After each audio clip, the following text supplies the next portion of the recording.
আল্লাহু আকবার।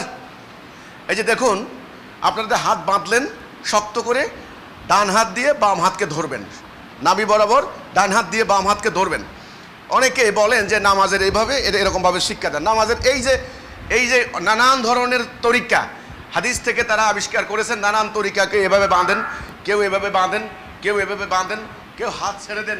আসলে উম্মার দরকার ঐক্য। উম্মার কি দরকার? ঐক্য। একটা সঠিক তরিকা আমরা যদি অবলম্বন করি, সবাই মিলে একটা করি, তাহলে আমাদের মধ্যে এ ধরনের বিশৃঙ্খলা আর হয় না। তাহলে আমরা দেখলাম যে তাকবীরের সাথে সাথে আপনারা হাত বাঁধলেন। আপনি একটু হাতটা তোলেন, আপনি কানের লতি বরাবর। এই যে উনি যে হাতটা তুললেন, হাতটা আরেকটু মানে ইয়ে থাকবে।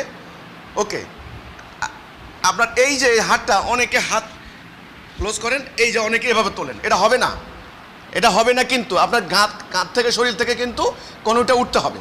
হাতের কানের লতি বরাবর অনেকে এভাবে করেন, এভাবে করেন, উড়ান না, এটুকু করেন, এটুকু করেন, এটা হবে না। কিন্তু হাত উঠতে হবে পরিষ্কার।